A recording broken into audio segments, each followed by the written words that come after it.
Hello friends, Ghosh লাইফস্টাইলে তোমাদের সবাইকে স্বাগত। ঘড়িতে এখন বাজে প্রায় 11টা। আজকের ব্লগটা আমি এখান থেকেই শুরু করছি। আশা করি তোমরা যে যেখানে আছো সবাই খুব ভালো আছো। আমিও ভালো আছি।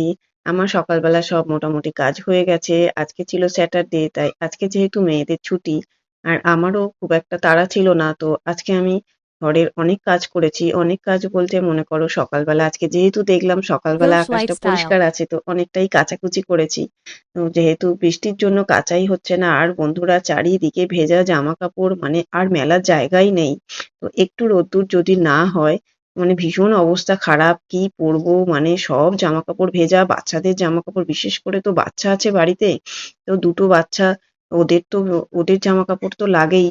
আর আমাদের নিজেদেরও রেগুলারের জামা কাপড়টা তো অন্তত মানে শুকনো করার ব্যবস্থাও হচ্ছে না, মানে ফ্যানের তলায় দিয়ে যদি আমরা রাত্তিরে ঘুমাই তো বাচ্চাদের ঠান্ডা লেগে যাওয়ার ব্যাপারটা থাকে।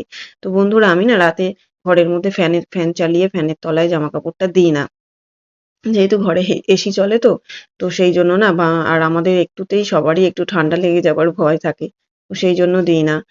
ঘরের মধ্যে দিই না, কিন্তু জামা কাপড় শুকনো করার ভীষণ প্রবলেম হচ্ছে। তোমাদেরও নিশ্চয়ই হচ্ছে, যেহেতু এখন বর্ষাকাল তো একদমই রোদ্দুর হচ্ছে না। তো সেই জন্য না আমার আজকে একটু কেচেছি, যেহেতু সকালবেলা দেখলাম একটু পরিষ্কার আকাশ, যদিও বেশিক্ষণ থাকবে বলে মনে হচ্ছে না। তো বন্ধুরা দেখো আমি এখন একটু রেডি হয়ে নিলাম। রেডি হয়ে বলতে আমি কোথাওই বেরোবো না। তো আজকে আর নাইটি পরলাম না। আজকে ভাবলাম যে না, রোজ রোজ ব্লগ করি নাইটি পরে, তো আজকে চুড়িদার পরেই করা যাক। তো সেই জন্য আজকে আমি সকাল থেকেই চুড়িদার পরে সারাটা দিনই কাটিয়েছি প্রায়। তো এখন ঘড়িতে প্রায় 11টার বেশি বোধহয় হয়ে গেছে। এখন আমি না এই একটু ঘরের মানে বেডশিটটা চেঞ্জ করছি। আমি জানি ওই যে স্যাটারডে আর সানডে দুটো দিন যেহেতু মেয়েদের ছুটি থাকে, ব্যস্ততাটা একটু কম থাকে।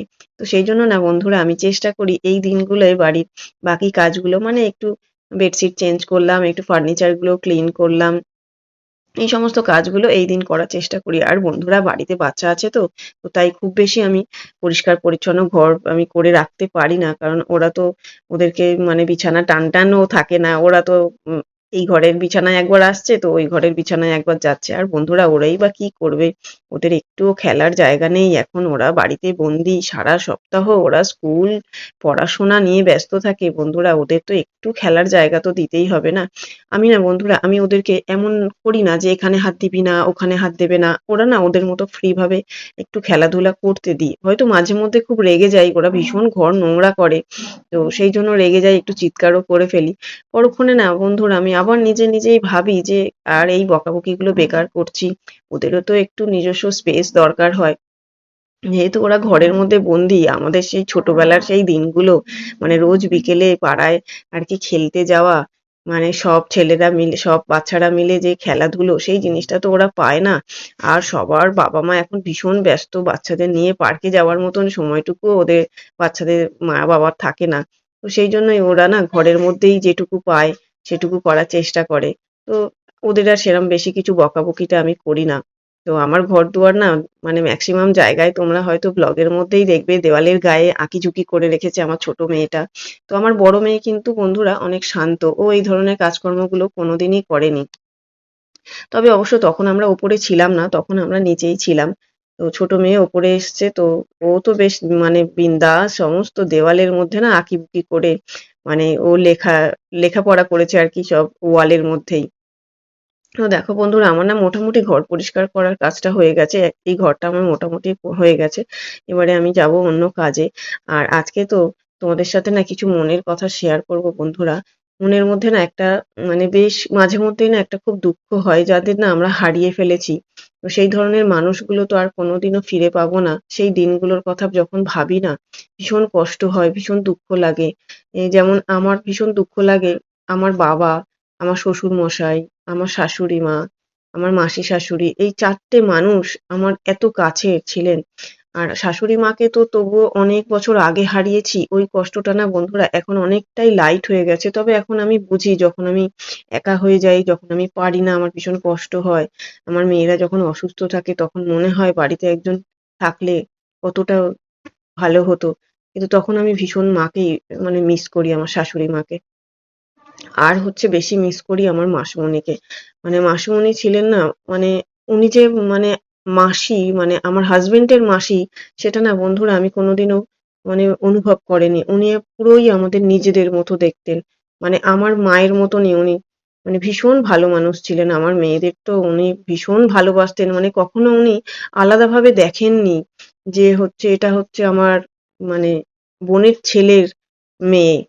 উনি এমন আমার মেয়েদের ভালোবাসতেন না, নিজের নাতনির মতনই ভালোবাসতেন। আমার মেয়েও, ছোট মেয়েও ভীষণ মিস করে ওর ঠাম্মিকে বন্ধুরা। মানে ও তো ছোট থেকে তো বন্ধুরা ও ঠাম্মিকে মানে ঠাম্মির কাছে পড়তে ভালোবাসতো। মানে ঠাম্মি তো একটু শান্ত স্বভাবের, খুব আস্তে, আস্তে কথা বলতেন আর ধীর স্থির মানুষ। বকাঝকা একদমই করতেন না, ভালোবেসে পড়ানোর চেষ্টা করতেন। তো বন্ধুরা যখন হঠাৎ করে মাসুমণি মারা গেল, আমি না মেয়েকে পড়ানো নিয়ে ভীষণ সমস্যায় পড়েছিলাম। কারণ ও তো সবার মধ্যে, মানে ও তো খুব ছোট ছিল তখন। আমার মাসুমণি মারা গেছে প্রায় আজ থেকে ২ বছর আগে। তো ও না ভীষণ ছোট ছিল তখন। ও শুধু ওর ঠাম্মিকেই খুঁজতো। ও কারোর কাছে পড়তে চাইতো না। আমার কাছে তো নাই। ও মানে ঠাম্মির মতনই ও কাউকে না কাউকে খুঁজতো। কিন্তু সেরকম তো একজন মানুষের বিকল্প তো কাউকেই পাওয়া যায় না। তো আজকে না বন্ধুরা ওই মাসুমণির যে নাতি হয়েছে, মানে ব্যাঙ্গালোর থেকে এসছে, আমি ভ্লগ বানিয়েছি, যারা দেখোনি তারা অবশ্যই দেখে নিও। তো বন্ধুরা ও না এখন বসে, বসে দেখছি ও ড্রয়িং করছে। তো ওরও এক্সামটা শেষ হয়ে গেছে তো, তো কি করবে? ও বাচ্চা মানুষ, বাইরে যেতে পারছে না। আর হচ্ছে বাড়ির ভেতরে ও খেলার সঙ্গী নেই। তো ও বসে, বসে ড্রয়িং করছে। তো আমি যখন ওকে জিজ্ঞেস করলাম, "তুমি কি করছো মা?" বলছে, "মা আমি আ ড্রয়িং করছি।" "কাকে আঁকছো? এটা কে?" তো বন্ধুরা ও হচ্ছে ওর ঠাম্মিকে এঁকেছে। মানে ও ঠাম্মিকে এখনো এতটাই মিস করে যে ও ঠাম্মিকে এঁকেছে। তো আমার দেখে না আমার একটু খুব কষ্ট হলো। আমি ওকে একটু আদর করলাম কিছুক্ষণ যে, "মাম্মাম তুমি ঠাম্মিকে কি খুব মিস করো?" বলছে, "হ্যাঁ মা, আমি ভীষণ মিস করি। আমার খুব ঠাম্মির কথা মনে পড়ে।" তো এখন দেখো বন্ধুরা আমি না চলে এসেছি রান্নাঘরে। যেহেতু ও মানে এক্সট্রা কাজ করতে গেলে তো বড্ড দেরি হয়ে যায় বন্ধুরা। তো এখন আমি রান্নাঘরে ঢুকে যে খুব তাড়াতাড়ি রান্নাটা করতে হবে। আজকে তো স্যাটারডে, তো আজকে আমাদের নিরামিষ। বন্ধুরা আগেই বলি এটা না স্যাটারডের ব্লগ ছিল। তো আজকে যেহেতু নিরামিষ ছিল আমি কি রান্না করব? তো সেই জন্য না আমি বন্ধুরা ওই করেছিলাম, মানে ঝিঙে আলুর পোস্ত বানিয়েছিলাম। আর আমার হাসব্যান্ড লাউ এনেছিল, তো লাউ দিয়ে ডাল বানিয়েছিলাম। আর বেশি কিছু করার সময় হয়নি যেহেতু অনেক কাজ। আর বন্ধুরা আমাদের খুব বেশি রান্না আমরা করতেও হয় না, যেহেতু আমার হাসব্যান্ডের কোনো ঝামেলা নেই। ওকে আমি মানে যেটাই দেবো ও কোনোদিনও আপত্তি করে না।